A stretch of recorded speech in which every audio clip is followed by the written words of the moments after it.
This year we are, as you can see, at the Maple on Board Vanguard booth, who's very kindly giving us some space so we can do the reviews and the interviews straight from here, which means that we have loads and loads, as in dozens of games that we want to show you.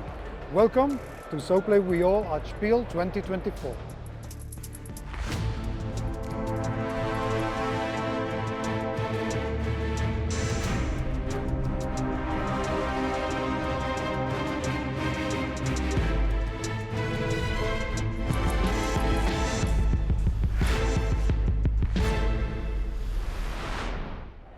And just to give you an idea of how prolific Japon Brand is, all of these games are here just to show with the designers, just to give them a chance to be at a place like Spiel.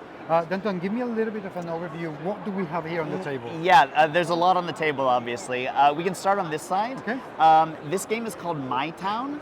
Just looking at it, you can tell that this is like Monopoly. I'm describing it to people as Monopoly plus Machi Koro plus Talisman. Wow, okay. Okay, what is that like? Yes. You're gonna roll the dice to move your piece around the board, just like in Monopoly. You're gonna land on empty spaces and buy property there, just like Monopoly. However, unlike Monopoly, when you land in that space, you're gonna buy the property that is in this market over here. Okay. When another player lands on that later on, of course, they have to pay you the money pictured on that property, but also they can pay you double and buy it out from under you. Okay. And it sounds like, oh, so this is a game where I'm trying to get the most money? No, it's actually a race game, strangely enough. Okay. Once you have enough money, you're going to spend that money to build out these houses and these meeples. Once you have all of your other pieces placed, you can place your landmark, which is this huge piece right here. Then the game becomes a race to get back to your landmark. So you'll see there's 4 quadrants of the board. You're going to go all the way around the board one more time, and if you can land on a property in the same quadrant as your landmark, you win the game. Okay. So you're incentivized to place the landmark in the place that you have the most property, or the alternative way to win is when you get to that area, if you're able to pay 50 coins, you can win without landing on your property. Okay. Yeah. So that's quite a lot going on. Yeah.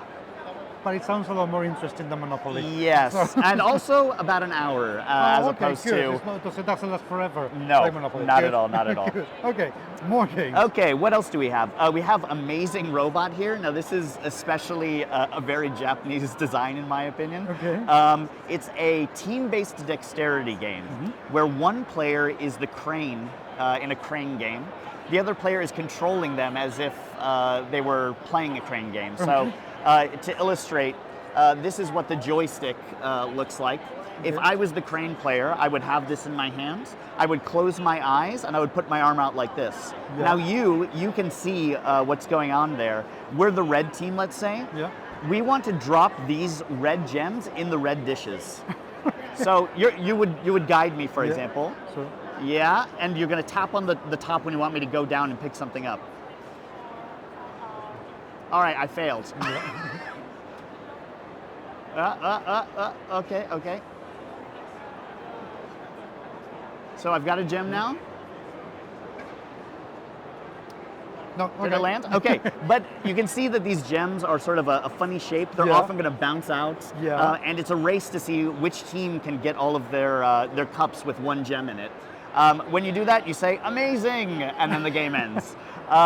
Because it's in real time and everyone's got their arms out like this, you're bumping into each other. It's an extremely silly time. Very creative. That is incredible. Yeah. That is so amazing. Okay, more things. Yes, we've got Hideout here. This is one of the 2 titles that's actually for sale this year. It's a social deduction game by Yusuke Sato, the designer of Timebomb.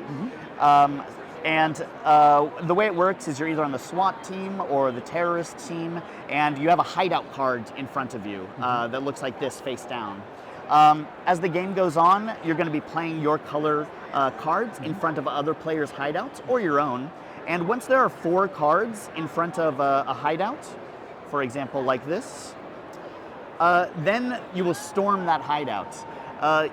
Every player who's committed a card to that storming gets to add cards into a pot that will be shuffled and then revealed. Okay. If there's more terrorists than SWAT in the revealed cards, then the card is not flipped. Or sorry, the opposite. If there's more SWAT than terrorists, then the card is flipped. If it's the hideout, SWAT team wins. Yes. But there's one that will spell instant doom for the SWAT team. It's an explosive. They planted an explosive. Similarly, if there are more terrorists revealed than SWAT, then the card is not revealed, and they will be shuffled up between rounds. So it's an interesting kind of game. There's some similarities to Timebomb, but it's a different experience. Yeah. Wow. Okay. Font. Yes, this Karuta. Font Karuta. This was here last year as well, and it's for sale this year again. It's based on, loosely based, I'll say, on the Japanese game of Karuta, which is a traditional Japanese game, where you have cards laid out on a table, and based on what someone is saying, usually it's poetry or something like that, you're reaching out to grab the correct card.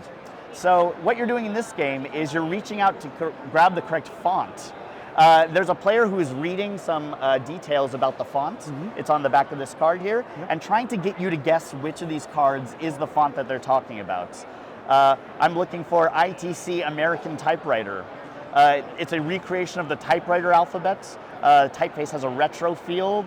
The letters of this well-defined serif typeface, and as they go on, they're going to be adding more details. The moment you know which card they're talking about, you reach out and grab it, and you get a point. And you can see on the back of the card, it reveals whether you got it right or not. If you get it wrong, then you don't get the cards. Okay. Yeah. I would be really terrible at this game. I know. I'm dyslexic.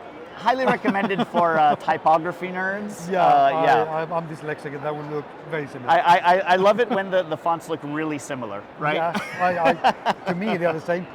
That's how my brain works. What can I say? Okay, we have this very colorful game in there. Yes, so this is called Yokai Hyakiyakko. The theme is the night parade of 100 yokai. Back in Heian period Japan, there's a belief that there's a night where all the yokai come out and do a big parade. And in this game, the gameplay, super simple. What you're doing is taking a card. You have a card in your hand at the beginning of the game.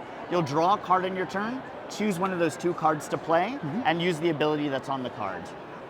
Very similar to, say, Love Letter, right, in terms of the turn by turn. However, the way you win is by collecting one of each of the 8 yokai in the game. If you get all the colors first, you win.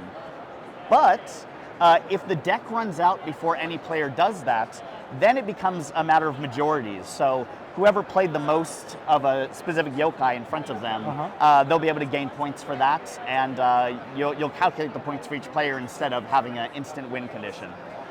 Very simple, very fun. This is by Hiro-san. I think I didn't mention, Font Karuta team made this one. Yusuke Sato made this one. This is by Suitashi. He was here last year with a game called I Felt. And we have the Gallery Ouchi team made this game My Town over here. That's Tsuyoshi Hashiguchi-san. I really hope that these get into full blown up production. Yeah, we're hoping to find homes for all of these games. That would be absolutely amazing. Denton, thank you so much. This has been absolutely fantastic, as I knew it would be. And I am really looking forward to seeing what else you come up with next year and to talk to you again. Thank you very much indeed. Yeah, thank you. And more Spiel goodness to come. Stay there.